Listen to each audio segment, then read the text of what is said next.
Bueno, pastora, usted me dirá cuándo. Empezamos ya estamos grabando. Arranquemos, Angelita. Bueno, buenas noches para todas, qué bendición, qué alegría volverlas a ver. Y pues también le doy la bienvenida a todas las personas que por primera vez nos acompañan en esta reunión. Nuevamente doy las gracias a la pastora, gracias por la invitación y gracias a todas ustedes porque sé que han estado expectantes. Hace 8 días inicié pues una parte de mi testimonio y la pastora quedó con la grabación. Les invito a todas las que no estuvieron para que, aunque voy a hacer ahorita un pequeño resumen, les invito para que vean el video. Me imagino que esta semana nos lo manda y con el de hoy, para que tengan ya un panorama pues como más completo. Eh, Voy a dar ahorita algunos tips,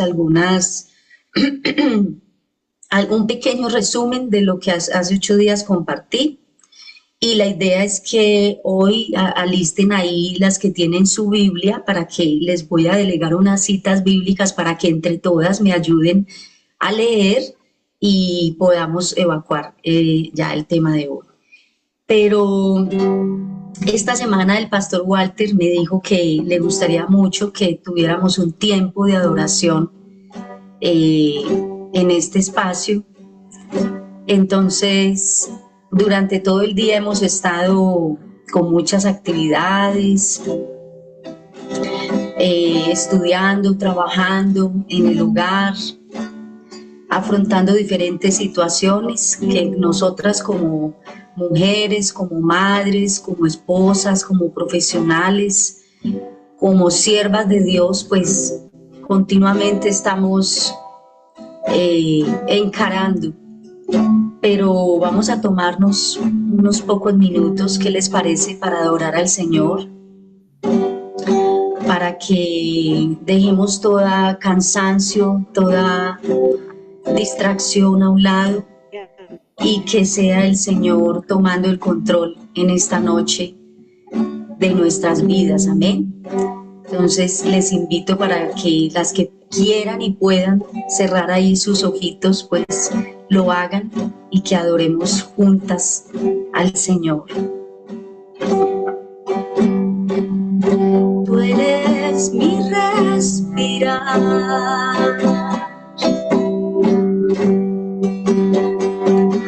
tú eres mi respirar, Dios, tu presencia vive en mí.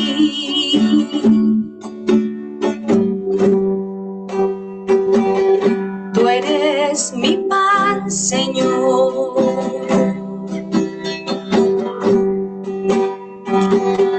Tú eres mi pan, Señor. Dios, tus palabras son para mí y yo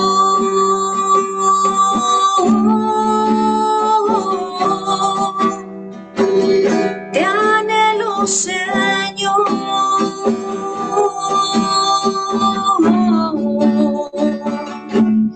y estoy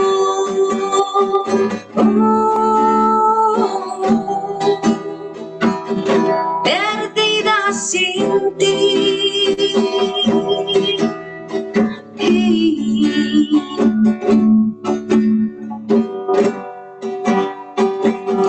Tú eres mi respirar,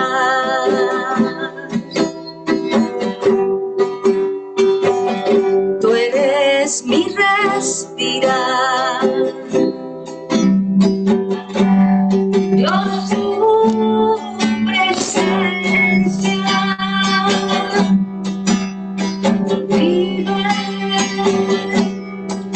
mí.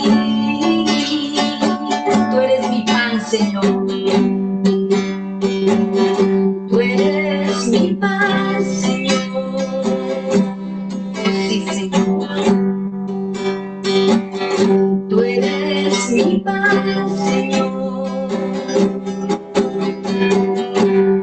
Dios, tus palabras son para mí. Y yo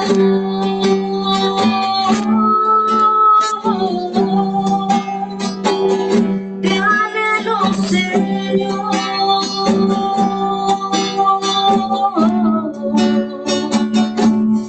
Y estoy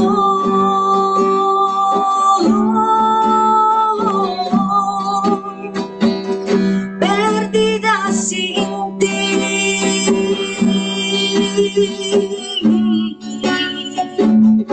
perdida sin ti.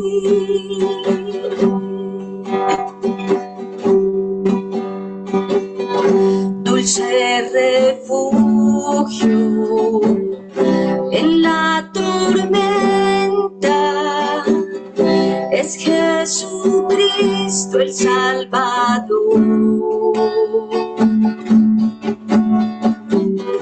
Él me alienta y alimenta con su palabra y su amor. Vamos a decírselo al Señor. Dulce refugio en la tormenta, es Jesucristo el Salvador.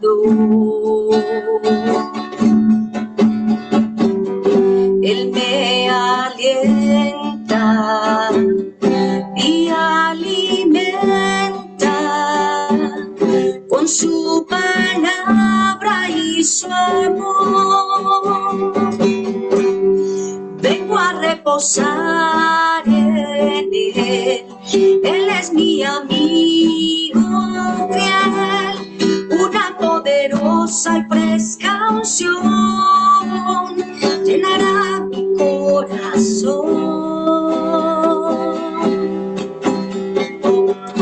Dulce refugio en la tormenta, es Jesucristo el Salvador.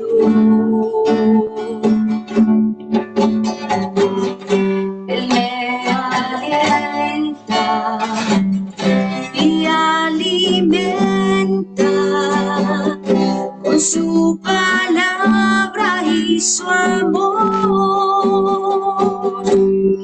Vengo a reposar en Él.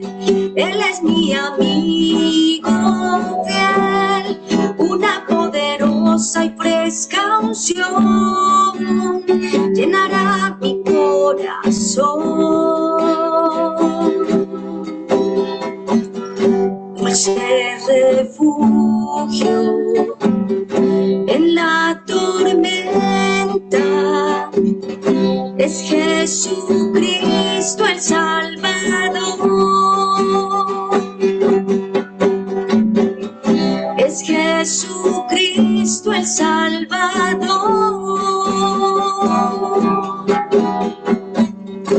Es Jesucristo el Salvador.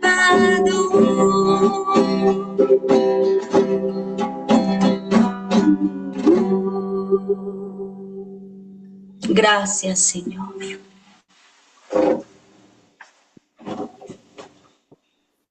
Gracias, Dios, por este tiempo que nos permites tener. Gracias por la bendición de estar aquí, Señor. En esta hora, Padre, cualquier cansancio, cualquier dificultad, cualquier tristeza, cualquier angustia, Señor, cualquier preocupación, en esta hora la llevamos a ti, Señor.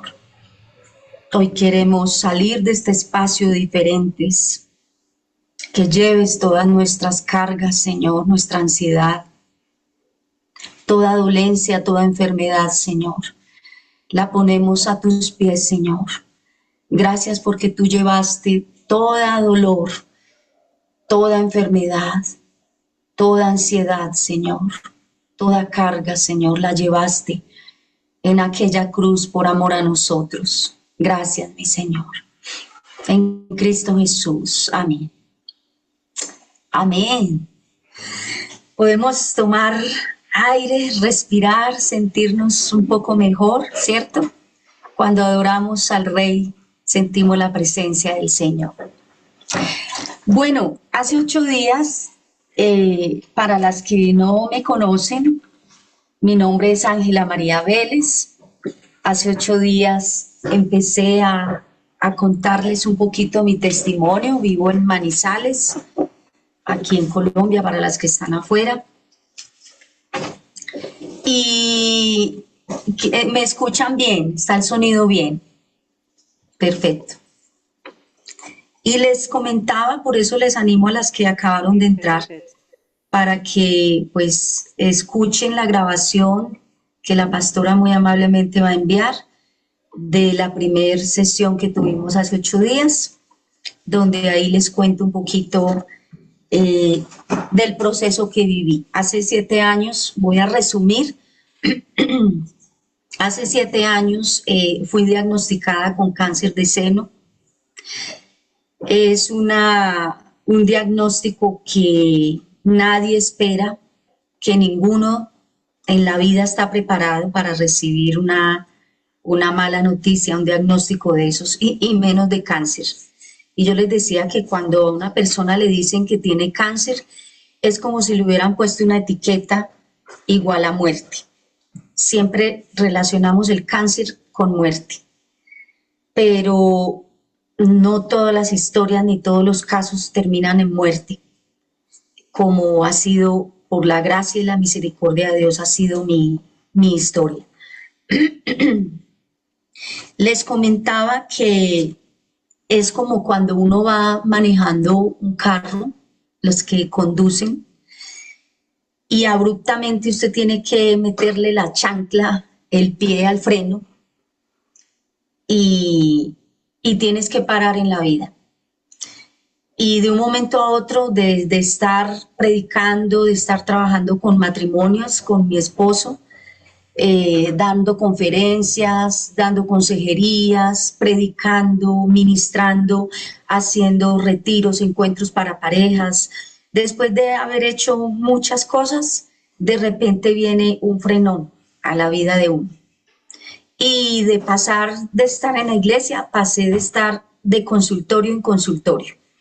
Pasé de estar en EPS haciendo filas de 1, 2, 3 y 5 horas para poder autorizar todas mis órdenes, todas mis cosas. Y muchas veces les contaba que sucedieron muchos tropiezos, muchas dificultades en el proceso antes de ser operada.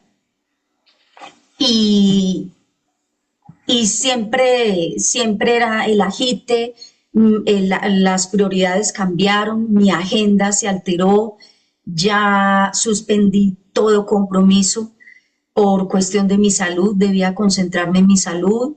Me recomendaron mucho parar ese tiempo de dar consejerías por el estado emocional, anímico, porque en ese momento pues todo tenía que ser muy ágil, muy rápido, autorizar todo. y las prioridades cambian. Ya tenía mis niños pequeños, tengo 2 hijos y el menor estaba de 8 años, el mayorcito de 10, entonces ya salía para las citas médicas, para los procedimientos, para todo con mi esposo, entonces ya es quien podía cuidar a mis hijos, pedir un favor. Cuando me hicieron 2 biopsias por las que pasé, pues quedé muy delicada. A raíz de eso quedé muy inflamada el seno derecho, que fue el que estaba afectado, y entonces ya no podía descansar, ya mi sueño se fue, ya no dormía lo suficiente, ya dormía 1, 2 o 3 horas al día, porque la inflamación y el dolor era mucho. Les comenté que nunca en mi vida había sentido tanto dolor físico al extremo como en ese proceso, en esa estación de mi vida. Las prioridades cambian y ahí es donde empieza la estación de invierno en mi vida, en mi casa, porque una situación de estas afecta todo el entorno, todo el esposo, los hijos, la mamá, bueno, la familia. Mi familia se vio muy afectada, la iglesia, muchos. Hoy quiero hablarles un poquito del rol que debe cumplir la iglesia cuando hay un miembro enfermo y sobre todo con esta patología de cáncer. Entonces, ya es entender, son varias partes que tiene un proceso. En el momento en que a uno lo diagnostican, pues es como la negación, es empezar a entrar en una especie de duelo, pero es negarme a creer esa realidad. Esa es la realidad, eso es lo que dictan los exámenes médicos, las pruebas que le hacen a uno, los laboratorios, eso es lo que los médicos le dicen a uno en el consultorio: mira, te espera un camino muy largo, esto es difícil, esta batalla es difícil, pero vamos a salir adelante, pero hay que correr todas las órdenes que él me envió. Todo iba pues de forma prioritaria, cada hoja decía urgente, prioritario, y es empezar como a aterrizar y decir, bueno, ya esta es la realidad, esto es lo que los médicos dicen y esto es lo que los exámenes arrojan, pero una es mi verdad y esta es mi verdad. La verdad está escrita aquí en la palabra. Yo no peleé con los médicos, yo no me puse de espiritualizada a echar demonios fuera delante de él, de los médicos, porque pasé por muchos médicos y a las que ya pues más o menos se ubicaron en la historia de hace 8 días. Yo me convertí sin saberlo como en voy a usar una palabra que no debería de usar, pero para que me entiendan el contexto de lo que quiero explicar. Me volví como el show, el centro de atracción cuando ya me llevaron al quirófano, cuando ya me llevaron al hospital a operarme, después de haber superado muchos tropiezos, vuelvo y lo recalco, se equivocaban en los códigos, no me autorizaban las órdenes o no me las autorizaban completas, o el médico se fue de vacaciones, o el personal no estaba dispuesto para ese fin de semana, vuelva y haga colas dentro de 8 días, vuelva, hay festivos, hay feriados la semana entrante. En fin, fue una época de mucho desgaste porque el tiempo para uno se le vuelve oro. Y entonces cada día el cáncer avanza, pero la vida va hacia atrás, disminuyendo. Y cada día que uno pierda no vuelve. Entonces, no sé si les comenté hace 8 días que en esa pimponeadera, porque es uno como en un partido de tenis, lo mandan para allí, para allá, vuelva, no está, venga, perdió el viaje, etcétera.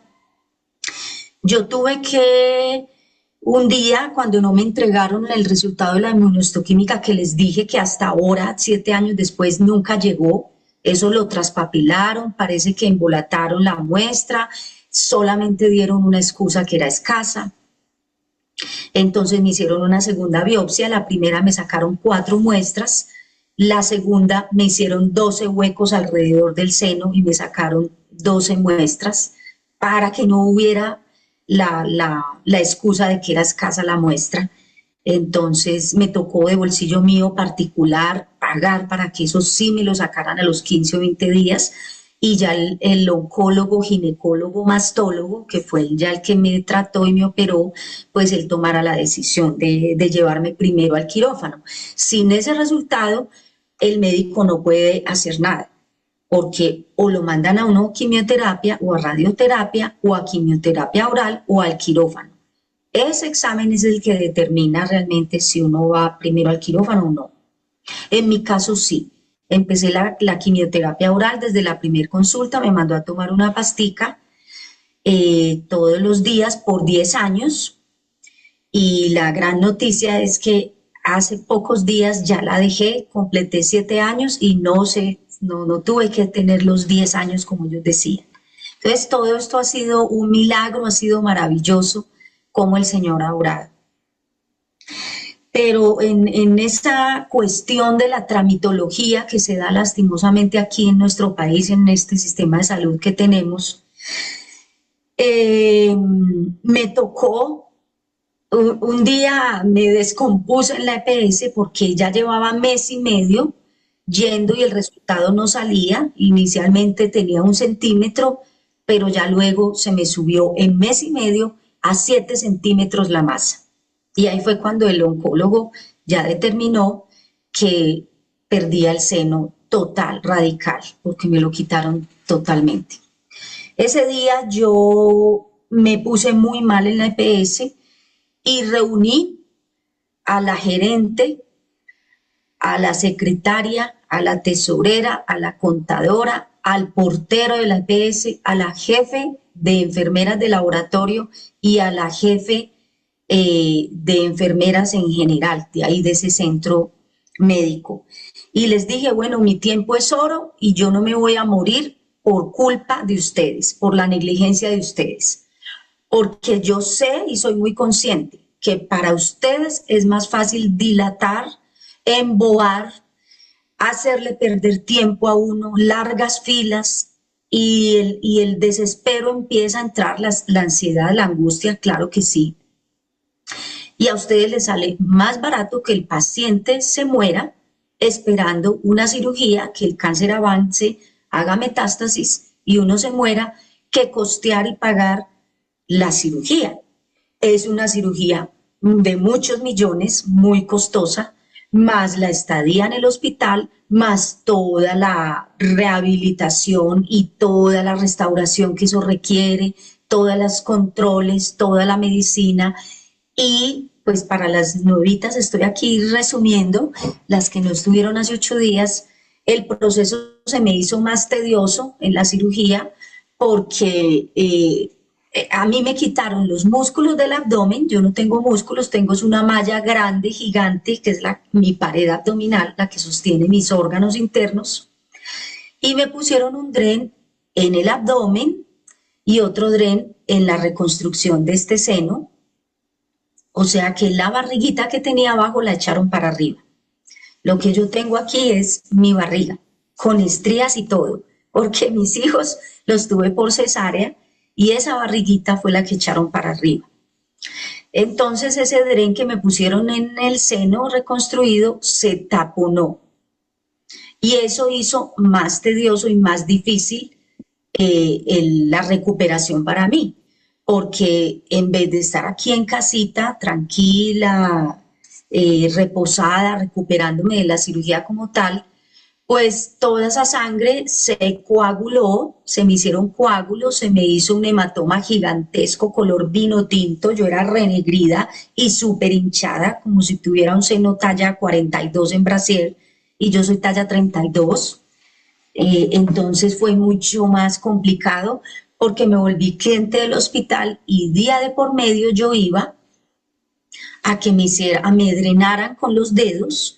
Empezaron con un dedito y el huequito era chiquito hasta que pasaron 3 meses, me hicieron más de 30 curaciones, tapaban, destapaban, tapaban, destapaban, y cada sesión, día de por medio, duraba 2 horas, donde la enfermera terminaba agotada conmigo y muy impresionada de ver la actitud, porque quiero decirles que para afrontar estos desafíos que nos trae la vida, estos procesos, necesitamos la actitud correcta.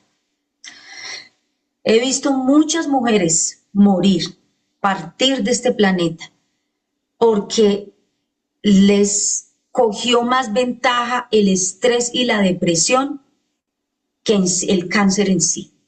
Lastimosamente es una etapa de mucha ansiedad y de mucho estrés y de mucho trajín y donde todo se revuelca, las prioridades, el tiempo, la economía, esto afecta a la economía en una casa, en una familia, y donde la agenda cambia. Entonces, yo les dije, yo no me voy a ir por culpa de la negligencia de ustedes y a partir de ahí, pues les tocó ponerse pilas y atenderme de forma más prioritaria. Sin embargo, me hicieron perder días de ayuno porque tenía que ir en ayuno a ciertos exámenes. Cuando yo iba, me decían, no, el médico ya se fue hace rato, vuelva mañana. O sea, cosas como esas me pasaron. Ponían mi número de cédula mal, traspapelaban cosas, ponían códigos que no eran, números que no eran, en fin. Pero hoy quiero voy a contarles otro poquito de cosas diferentes y voy a contar cosas que no he contado en otras entrevistas que me han hecho y en otras iglesias donde he estado.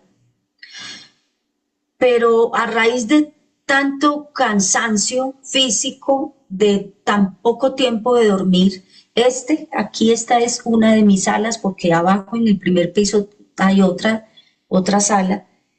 Este fue el lugar, uno de mis lugares, donde yo aprendí a guerrear esta situación, donde pasaba tardes completas solas porque mis hijos se iban a estudiar y mi esposo se iba a trabajar, y donde yo saqué todo ese arsenal espiritual que el Señor nos ha dado a través de su palabra. Cantaba, yo en ese tiempo estaba ministrando en el equipo de alabanza en la iglesia y antes de ser operada pues cogía mi guitarra y adoraba al Señor, derramaba muchas lágrimas porque fue un tiempo de mucho llanto. Adoraba, sacaba mis mantos porque también he danzado por mucho tiempo, sacaba mis aditamentos, mis ornamentos sagrados y danzaba. Recordaba muchas palabras proféticas que el Señor me ha dado a lo largo de estos 38 años de vida cristiana. Me las ha dado en diferentes tiempos, ha usado diferentes personas, gente de otros países que han venido y han soltado una palabra profética sobre mi vida, y yo todo eso lo puse sobre el tapete delante de Dios, sobre la presencia de Dios, y yo decía, Señor, estas palabras todavía no se han cumplido, todavía están gravitando en el aire y esto se tiene que cumplir porque viene de ti, porque es impresionante cuando Dios nos habla por medio de una persona que no nos conoce y nos dice muchas cosas de nuestra vida. Eso es maravilloso cuando yo lo digo porque Dios me ha dado ese don profético y he ido a muchas partes a ministrar y yo no conozco a nadie y gracias a Dios y menos mal no conozco a nadie y Dios me ha dado palabra específica, palabra de ciencia para mujeres, para hombres, para pastores, para líderes y al final se arriman y me dicen, venga, pero usted cómo conoció todo esto de mí, usted no me conoce. Le dije, exacto, no nos conocemos, pero el Señor a usted sí lo conoce y le ha dado esa palabra. Eso mismo pasó con mi vida. Muchos venían a la congregación y me daban diferentes palabras y yo le decía, Señor, hay muchas que ya se han cumplido, pero otras que no. Y yo no voy a morir, yo voy a vivir. Y desde el primer momento que yo supe que tenía cáncer, yo dije, no moriré, sino que viviré y contaré las obras del Señor.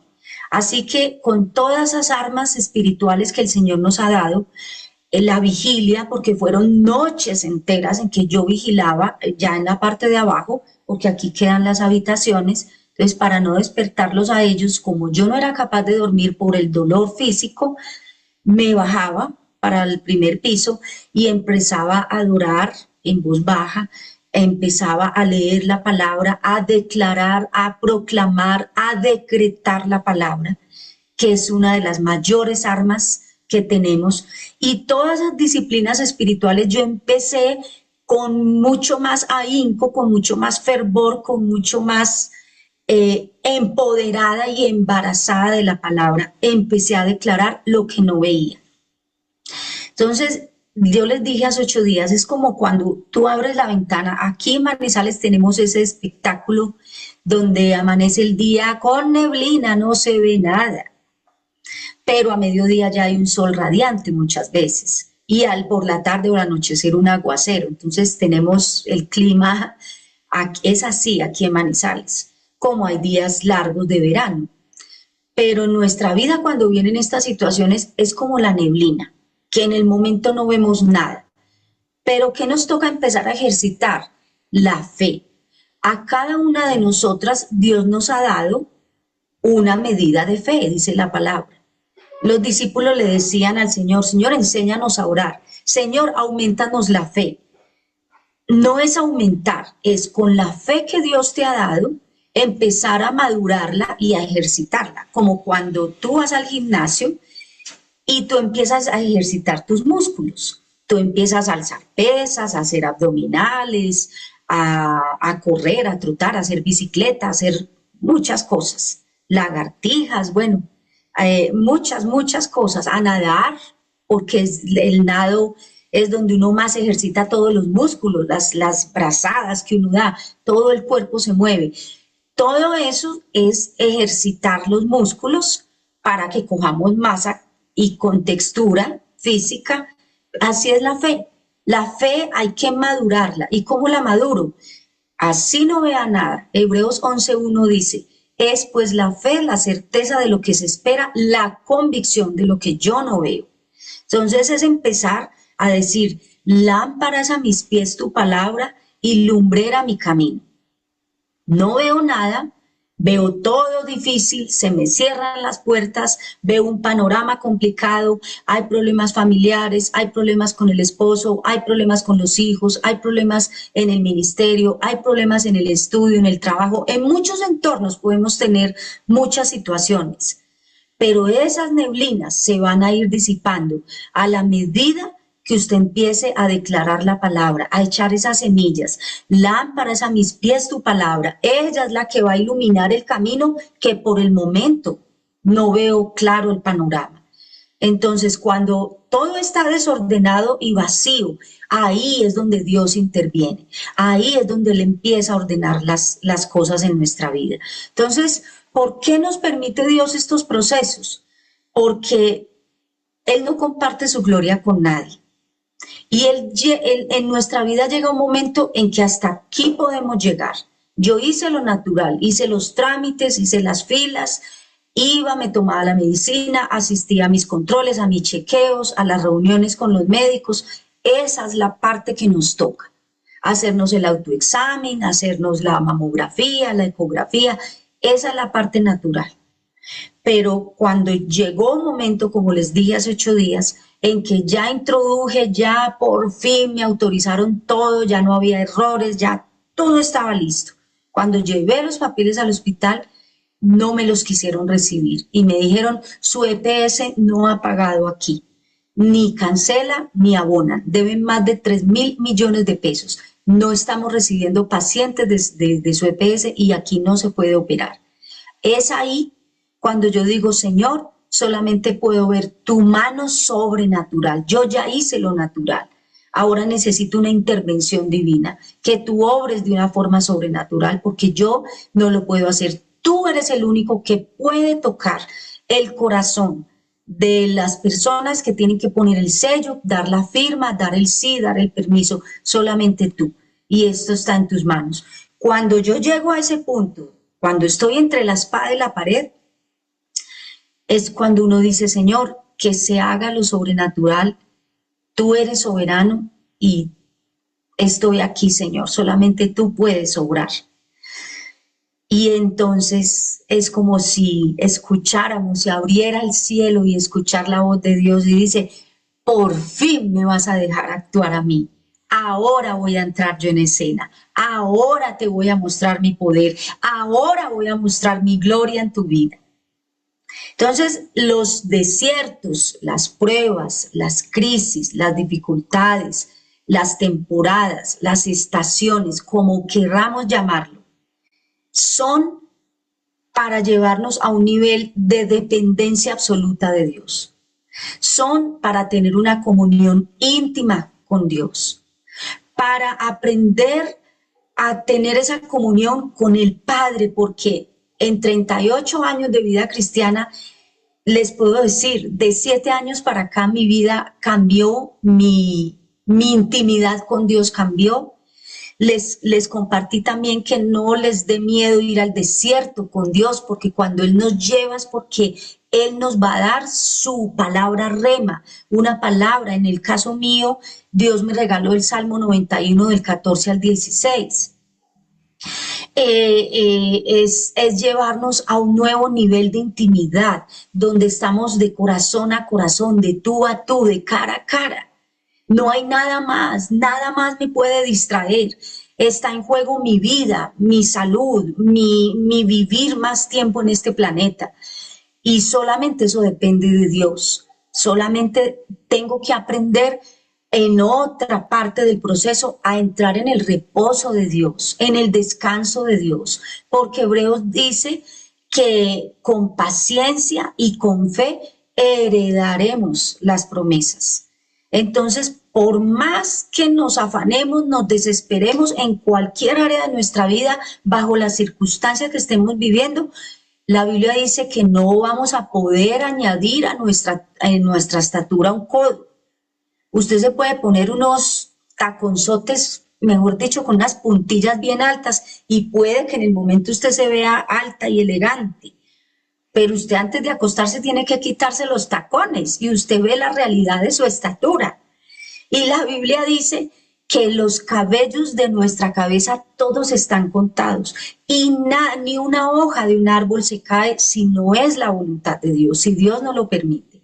Entonces, esos desiertos nos llevan a ver el corazón del Padre, el amor del Padre, ver la provisión de Él, porque quiero decirles que el trabajo de mi esposo fue muy interrumpido porque él siempre les dije que siempre ha estado conmigo, apoyándome y yendo a todas las citas, a todas las curaciones. Él le tocó ver cómo se abrió estos 6 centímetros, cómo la enfermera metía sus 4 dedos hasta acá y sacaba los pedazos de coágulos, cómo me tuvieron que hacer rehabilitación física, 4 meses más en el hospital para recuperar el movimiento de la cabeza a los pies, porque a mí me tocó aprender de cero, a hacer todo. Aprender a caminar, aprender a coger los objetos, porque como me hicieron vaciamiento ganglionar, yo perdí absolutamente la fuerza en este brazo derecho, en todo el brazo y la mano. Entonces, fue un tiempo de, aunque en mis fuerzas quería desesperarme porque no era fácil, me dieron 1 año de reposo, 1 año, pero durante 3 o 4 meses yo no pude hacer prácticamente nada por mí misma. Yo requerí de la ayuda de otros que me asistieran para levantarme, sentarme, bañarme, vestirme, llevarme al baño, limpiarme. Si tenía calor, no era capaz de recogerme mi cabello porque esta mano estaba paralizada, este brazo. No podía trinchar, tuve que aprender a manejar mucho la mano izquierda para cepillarme, para maquillarme, para tratar de siempre estar bien. Pero fue muy duro en esos tiempos aprender que entré en el reposo de Dios. Y que como siempre fui y he sido como una hormiguita sirviendo allí, allá, en una actividad, en otra, estudiando, capacitándome, bueno, siempre mirando cómo mejorar y salir adelante, entendí que esa era la estación en mi vida donde Dios quería tratar conmigo, porque no es fácil para uno estar en un hospital y que lo tengan que ver a uno desnudo totalmente. Los 2 primeros días me bañaron en la cama porque yo quedé tan débil, perdí mucha sangre, casi 2 litros perdí en la cirugía y yo quedé anémica. Entré con 13 de hemoglobina y se me bajó a 7 en la cirugía. Entonces, en ese estadía ya en el hospital, no era fácil saber que en la cama, solo con unas trapitos suaves, unas vendas y húmedas, me pasaban y me bañaban y me limpiaban bien porque no podía pararme. Al tercer día ya me obligaron a empezar a dar pasos, yo era como una bebé dando pasos muy cortos, y porque si lo dejan a uno en la cama, pues le puede colapsar los pulmones y el intestino. Entonces le da a uno una neumonía y como no le estoy haciendo buena digestión a todo lo que comía, tenía que pararme, entonces podía haber un problema con el intestino. Entonces, para mí era una locura que me obligaran a levantarme, porque se imaginan ustedes una chácara, una herida de 40 centímetros de lado a lado, inclinada, porque no me dejaban estar recta, erguida, porque la malla se podía aflojar, desprender, y otra vez me tenían que llevar al quirófano. Fueron 6 horas que estuve allí entubada en la cirugía y me tenían que llevar a la pieza. Me hicieron por mucho tiempo también, y en mi casa tuve que practicar terapia respiratoria. Le ponen a uno un aparatico y unas bolitas, entonces usted sopla y va subiendo de nivel para uno poder que el aire le entre más a los oxígenos. Perdón, que el oxígeno le entre a los pulmones. Eh, Antes de la cirugía, debido a tanto estrés, a tanto cansancio, a tanta fatiga, a la falta de sueño, al corre-corre, al pensar, a muchas cosas, a mí me dio un episodio que se llama una corticondritis, y es la inflamación de las costillas. Tienen una pequeña capita, es como la pleura, es una pequeña capa que recubre las costillas, y cada vez que intentaba respirar no me entraba suficiente oxígeno.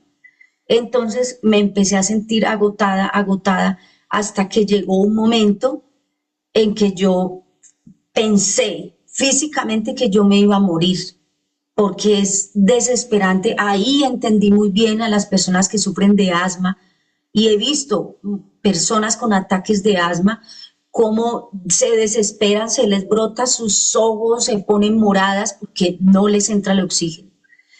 Entonces tuvieron que traer médico aquí a mi casa, a un servicio que estábamos pagando, y me estabilizaron. Pero cuando vinieron, me tomaron los datos, la historia clínica, bueno, todo, se dieron cuenta que yo estaba con un proceso de cáncer. Y el médico le dijo a mi esposo, le dijo: en este momento Ángela está pasando por y está experimentando uno de los peores dolores que un ser humano puede experimentar, y es una corticondritis. Investigando un poquito, yo nunca me puedo comparar, jamás, ni loca, a lo que el Señor Jesús vivió allí en el Getsemaní, en la cruz del Calvario.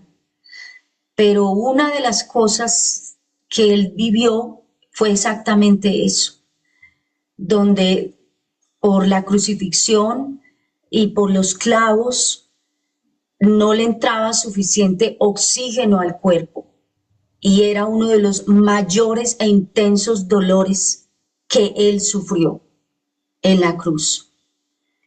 Y una pequeñita muestra, muy pequeña, fue la que yo viví de eso, y es desesperante. Uno siente que se va a morir. Entonces me mandaron medicamento, me estabilizaron, me hicieron un electrocardiograma, salió bien, pero lo peor era que no me podían poner oxígeno. Me iban a aplicar, o me aplicaron una inyección de diclofenaco, y me iban a poner con dexametasona para bajar la inflamación y poder controlarme. pero yo les comenté hace 8 días que hace 11 años yo descubrí que yo nací con un solo riñón. Y todos esos medicamentos son unos cócteles muy fuertes, lo mismo tomar ibuprofeno, naproxeno, yo tengo prohibido eso. Y los médicos decían, tienes que tomar, así sea, poquitas pastas, pocos días, pero para poder desinflamar y que tú puedas tomar aire y te sientas mejor. Entonces, no me dejé aplicar la dexametasona. Yo les dije, yo quiero que entiendan que fácilmente se pueden tirar mi único riñón. Y yo no quiero hacerme ese daño a mi cuerpo y salir para conectarme a una máquina de diálisis. Y yo no permití eso. Ellos en parte pues lo entendieron, pero no lo aceptaban. Me decían, tenemos que manejarle este dolor. Yo les dije, póngame en el diclofenaco y ya. Yo sigo tomando acetaminofén, que es algo pues mucho más suave. Y bueno, eso pasó antes de la cirugía. Cuando ya me llevaron a la cirugía y ya me llevaron a la pieza, después del tercer día que ya me obligaron a levantarme a caminar, eh, empezó a venir gente, muchos médicos, residentes, estudiantes. Por eso les dije ahorita al principio que era como la atracción, porque entraban y los médicos, gente que yo no conocía, médicos que no me trataban, pero me hacían abrir, destapar, para mostrarle también a los alumnos y a todos los que estaban haciendo sus internados, la clase de reconstrucción y de cirugía que me hicieron, que ya no la hacen por lo complejo que es, por lo delicado que es y por las secuelas que le quedan a uno como paciente el resto de la vida. Hay muchas cosas que yo quedé limitada, pero aquí no estoy para hablar de los no puedo, sino de lo que sí puedo hacer, es contarles que estoy viva para la gloria de Dios. Pero ellos admiraban y al médico que me intervino, a los médicos que fue el cirujano plástico y el mastólogo, le admiraban a ellos la cirugía que me hicieron, porque era poco común para ellos ver la clase de reconstrucción que me hicieron con mi propio abdomen. Lo mismo cuando me pasé mucho tiempo, año y medio, 2 años, yendo muy seguido a controles, me veían muchos médicos generales y eran aterrados. Me dijeron, pero ¿usted qué fue lo que le hicieron? Nunca habían visto una cirugía así. Entonces, ya para el tercer día, cuando ya me iban a llevar a bañarme, duraba el proceso antes de bañarme casi 2 horas. Una enfermera venía y me forraba, parecía un astronauta yo, me forraba toda en plástico, porque nada, ni el seno, ni la parte de abajo, ni los drenes, nada, se iba a mojar. Entonces era casi muy dispendioso para ella y para mí, casi 2 horas esperar que me forraran. Me sentaban en una silla rimas dentro del baño, sacaban la manguera, me bañaban y luego otra vez a empezar a despegar todo, secarme, y así estuve durante 8 días. Debido a tanta sangre que perdí, quedé anémica y me tuvieron que hacer transfusión de sangre. Fue una de las peores experiencias que yo he vivido en mi vida. Inicialmente me dijeron que 6 bolsas tenían que ponerme. Yo soy O negativo, este tipo de sangre es muy escasa. Yo le puedo donar sangre a cualquier persona en el mundo, pero nadie me puede donar a mí sino un O negativo. No me pueden poner otro tipo de sangre, porque si no me matan, me muero. Entonces empezó la lucha a perifonear. Luego, tiempo después, fue que yo me di cuenta de esto por cadenas de WhatsApp. Eh, por favor, necesitamos urgente para salvar una vida O negativo, sangre O negativo, O negativo. Mi esposo es O negativo y él donó, pero pues pueden donar una vez nomás y se requería de varias bolsas. Yo les quiero contar, a mí me, de tanto que me canalizaron, tanta sangre que me sacaron, tantas muestras de laboratorio, uno en un hospital, uno en una clínica no duerme, porque toda la noche entran signos vitales, tomes esta medicina, muestre la saturación, cómo va el oxígeno, todo eso. Que ya no, mis venas son muy delgadas, son como hilitos, y eso es un problema cada vez que me tienen que extraer sangre para controles, porque, Dios mío, ya sé que a veces me torturan. Me sacaron tantas veces, tantas, ya no sabían de dónde, de las manos, de los pies, de las piernas, de los brazos. De este ya no me podían tomar sangre ni tomar la presión. Ya después de que uno le hacen vaciamiento ganglionar, no puede de este brazo que le hacen a uno. Y yo me empecé a hinchar, a hinchar, a hinchar. En una semana subí 7 kilos, pero eso era de pura retención de líquidos. Entonces perdí la horma de mis tobillos, de mis rodillas, mis manos eran gordas, sopladas, yo nomás hacía así, yo no podía cerrarlas de lo inflamada que estaba.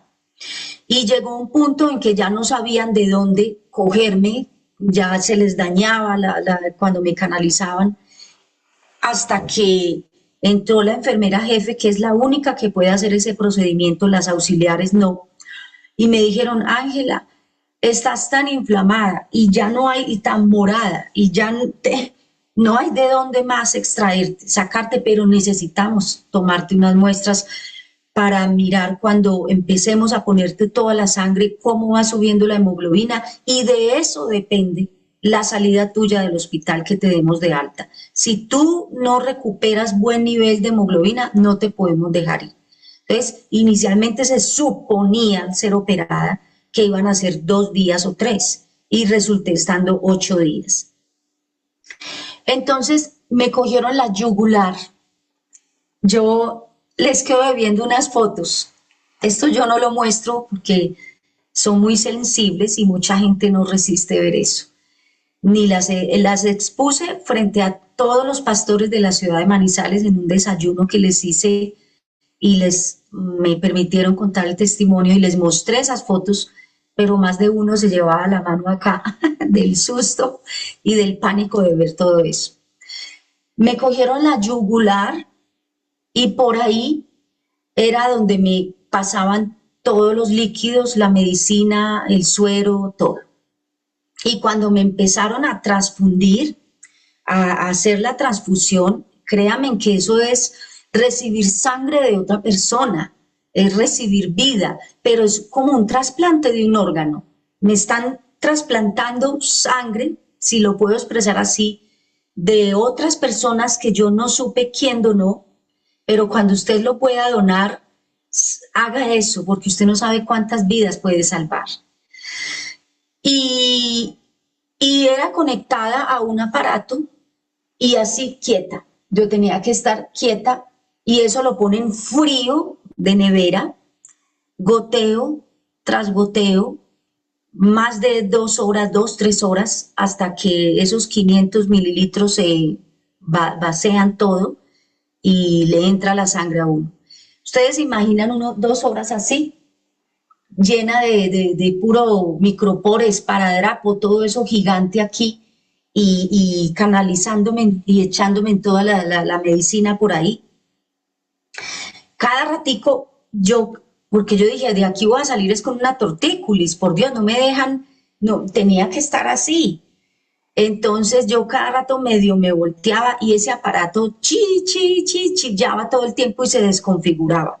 Entonces tenían que entrar a volver a programarlo, y me decían, señora, por favor, quédese quieta. Y yo, para el proceso de la transfusión, déjenme descansar, ayúdenme a sentar y déjenme descansar un momento, por favor, porque ya me duele mi cuello de estar más de 2 horas así. Bueno, hasta que completaron 4 bolsas en diferentes días, y mi hemoglobina subió a 9. pero al quinto día de estar allá hospitalizada, yo me puse muy mal. Ya había visto la realidad de lo que me habían hecho. Cuando llegó la enfermera que la maneja el dolor, cuando me destapó todo, fue que yo quedé en shock. Cuando yo vi lo que ya había en mi cuerpo, una chácara gigante y la de abajo, un vendaje gigante, me tenían que hacer limpiar las curaciones. Ese día, ese quinto día, yo les quiero decir que yo sabía dentro de mí, tenía la promesa de parte de Dios que yo no iba a morir, que no era el tiempo todavía, pero físicamente yo sí sentí que me iba a morir y que me estaba saliendo del cuerpo. Y fue una de las experiencias más brutales que yo he vivido. A la 1 o 2 de la mañana, cuando me ponían la sangre, me daba sensación de calor, fogajes, y al rato empezaba a tiritar. Me tenían que poner muchas cobijas de todo porque me descompensaba. Entonces, claro, me alteraba todo mi sistema y llegó un punto en que yo empecé a sentir que me salía, me iba a morir y me salía. Y empecé a ver el cuarto absolutamente gris, lleno de una neblina espesa gris.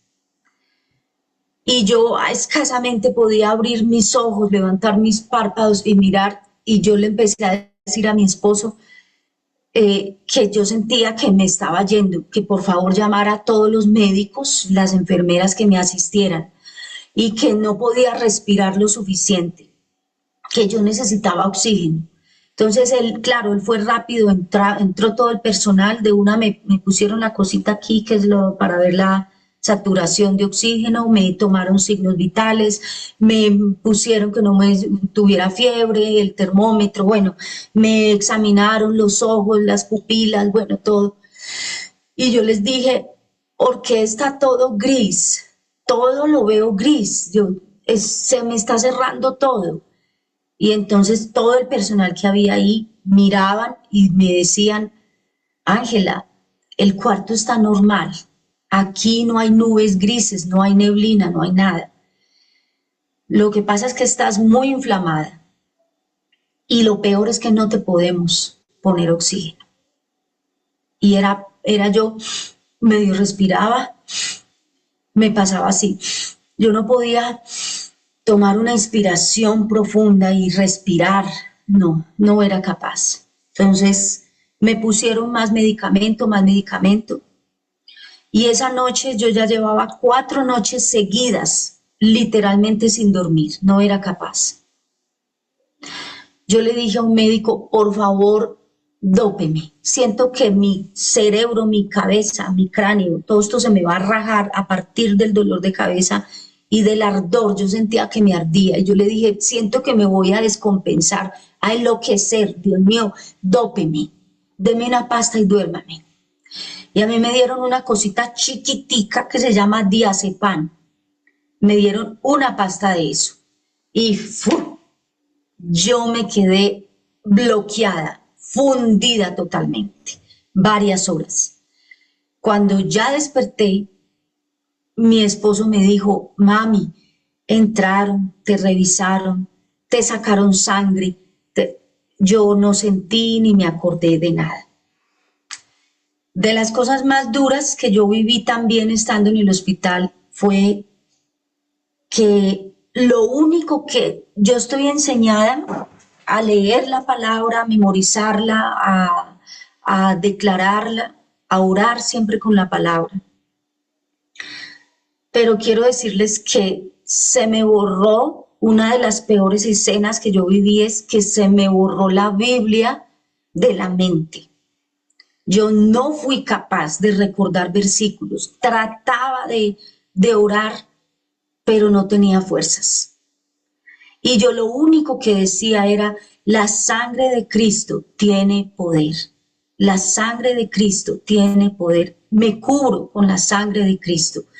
envía tus ángeles, Señor, para que me fortalezcan. Eso era lo único que era capaz de decir. Pero trataba de recordar versículos para orar y no era capaz. Y en una de esa bajón de anemia que tuve de hemoglobina, yo estaba entre dormida y despierta, y lo que yo les voy a decir, yo no me acuerdo conscientemente que yo lo haya dicho, que yo lo haya pensado, lo haya deseado, pero mi esposo sí me lo dijo y fue de las peores cosas que él vivió, porque él se quebró totalmente en llanto cuando por mi boca salió y dije, me quiero morir. Yo no me acuerdo conscientemente de eso, de que yo haya dicho esas palabras. Cuando él le comentó a la doctora que estaba de turno esa noche y a varios médicos y enfermeras lo que yo había dicho, y él, le dijeron a él, lo que pasa es que cuando una persona está tan anémica, se le ha bajado tanto la hemoglobina, empieza como a disvariar. Y ella no está siendo consciente aún de expresiones y palabras que ella pueda decir, porque está tan débil. La cirugía fue tan dolorosa, tan compleja, que ella muchas veces no va a ser consciente de lo que está diciendo. Entonces fue una experiencia muy amarga, muy dolorosa para mí, no poder en esa semana tratar de recordar versículos y no ser capaz, y no ser capaz de orar. Pero quiero decirles que afuera había una cantidad de gente haciendo cadenas de oración. Y este tiempo, cuando uno atraviesa cualquier crisis, es vital el acompañamiento espiritual. Y yo sí lo podía sentir. Yo no era capaz de orar, pero sí podía sentir cómo me rodeaban con amor, con palabra, con fe, con declaración, con intercesión. Todo el tiempo estuve muy respaldada por mucha gente, por muchos amigos, hermanos, vecinos, familia, por todo mi entorno familiar. Y eso es vital cuando uno está en ese proceso. Entonces, ya al salir de del hospital, volvió y me dio otra vez la primer crisis de oxígeno, de respiración que les conté, otra corticondritis, debido ya a tanta inflamación y a tanto dolor que yo tenía.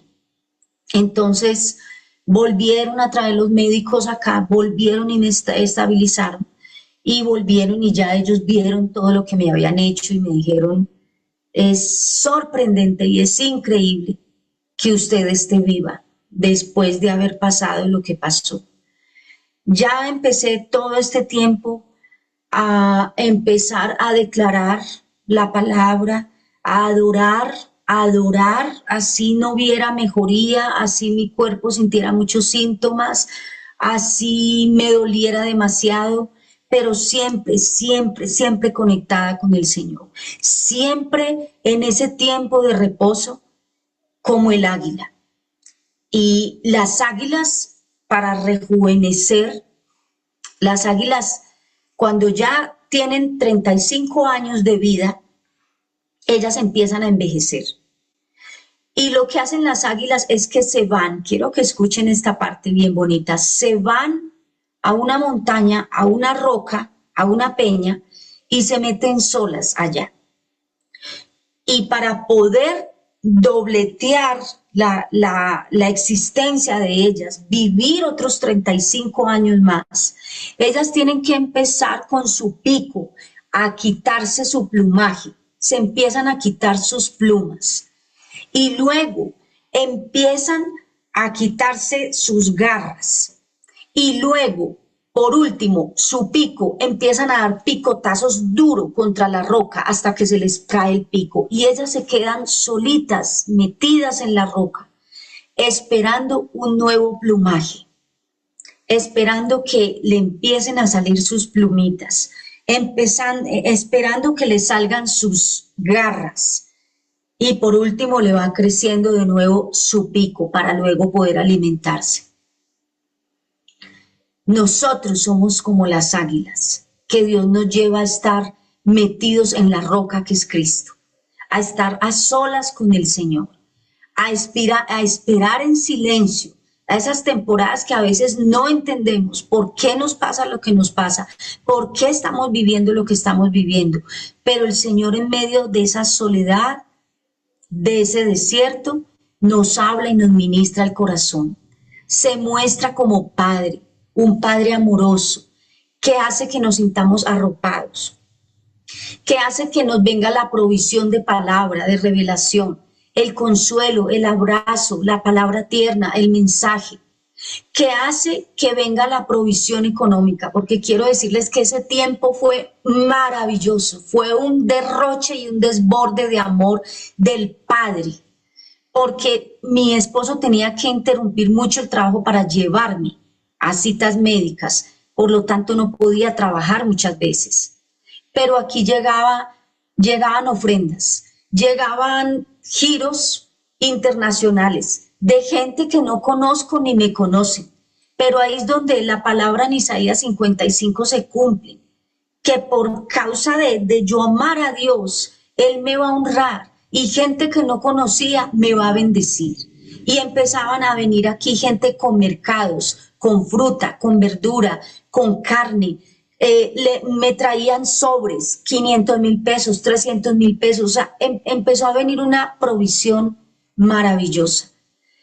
Y cuando Dios nos permite vivir una estación de estas en la vida, es porque Él se va a encargar de todo. Va a tratar con nuestro carácter, va a tratar con nuestro corazón, nos va a llevar a un nivel de intimidad mayor, nos va a llevar a una dependencia con el Señor, nos va a llevar a que aprendamos a esperar sus tiempos, a ver su gloria, a ver sus intervenciones sobrenaturales en nuestras dificultades. Y nos lleva a un nivel, se los dije hace 8 días, de conquista de nuevos terrenos y de autoridad.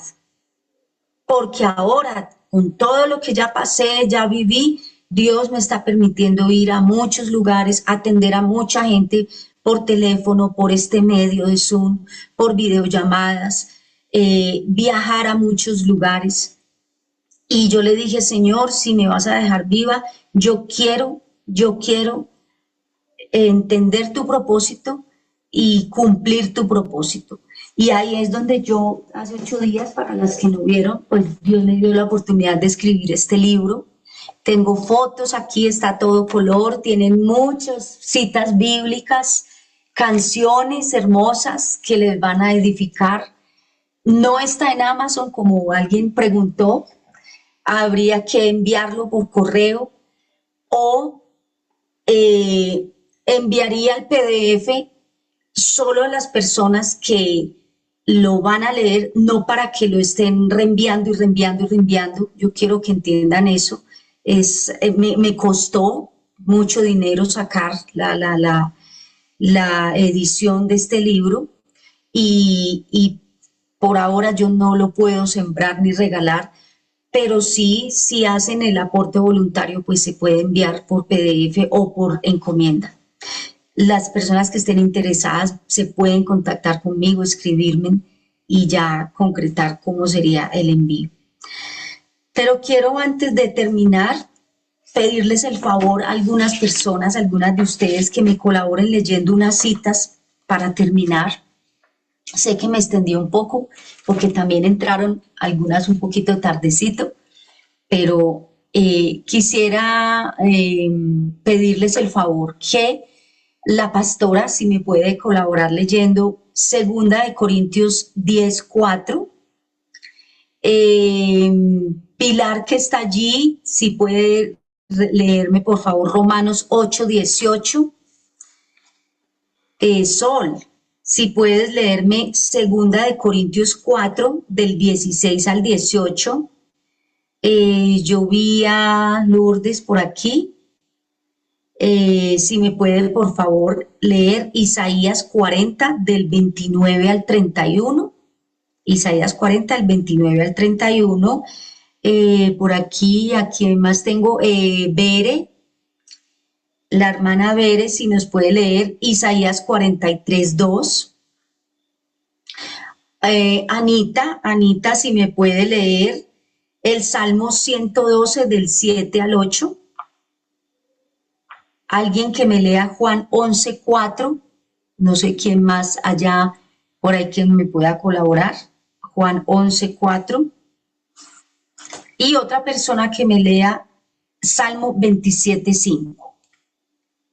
No sé a quién no le delegué, por aquí veo otras personitas. Nita. Bueno, eso, Menita, Y Salmo Norita la anterior. 27:5, ok.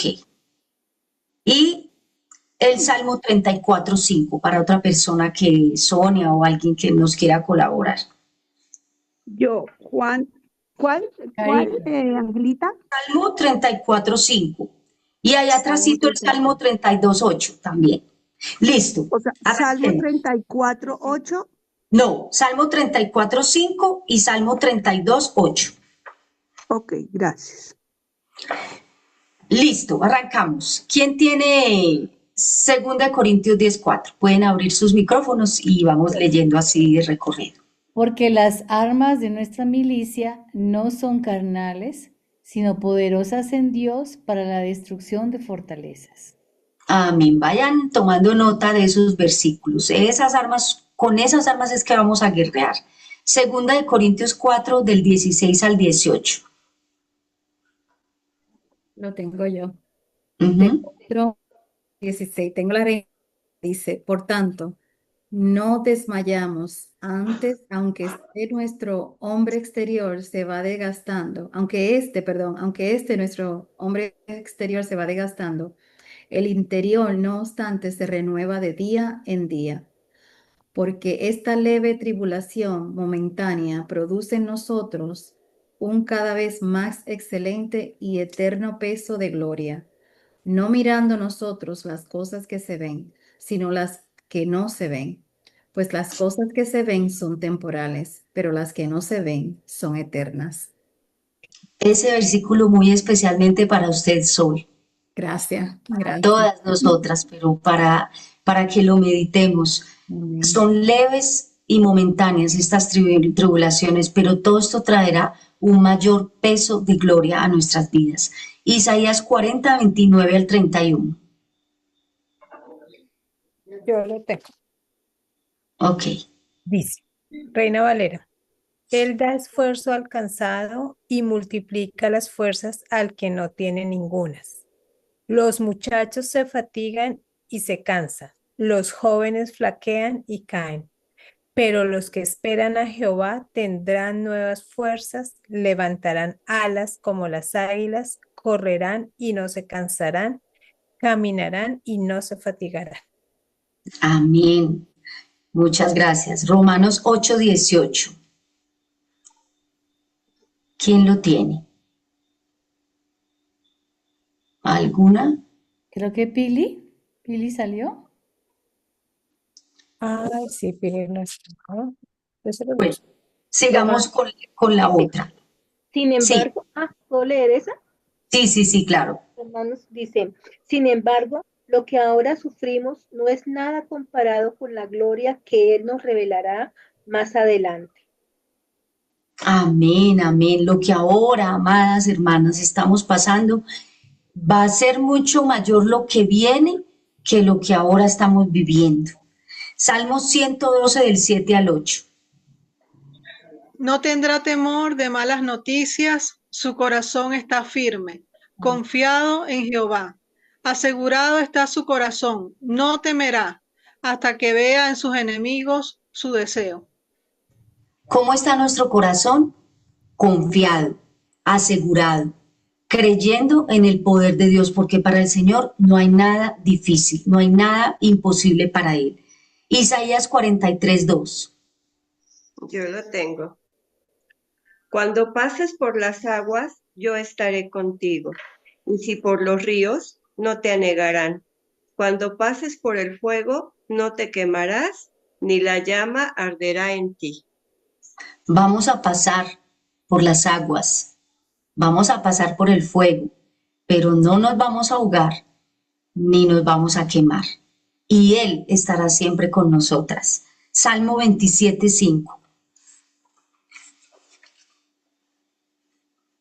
¿Quién la tiene?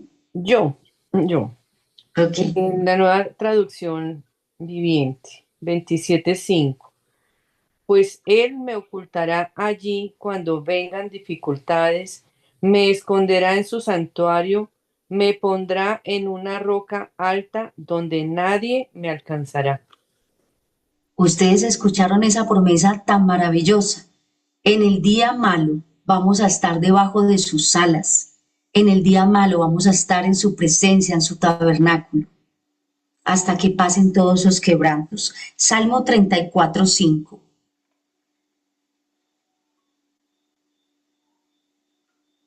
Abre el micrófono. Perdón. Los que miraron a él fueron alumbrados y sus rostros no fueron avergonzados. Amén. O sea que miramos y no vamos a salir en vergüenza. Él siempre va a honrar nuestra fe. Salmo 32:8. 32:8. Te haré entender y te enseñaré el camino que debes andar. Sobre ti fijaré mis ojos. A la paz, gracias. A la pastora, ¿qué cita le di? Pastora, abre el micrófono. Sí. Segunda de Corintios 10:4. Ya lo leímos. Ya la leímos, ¿no es cierto? Bueno, y por último, Salmo 84:5-6. ¿Quién me colabora con esa cita?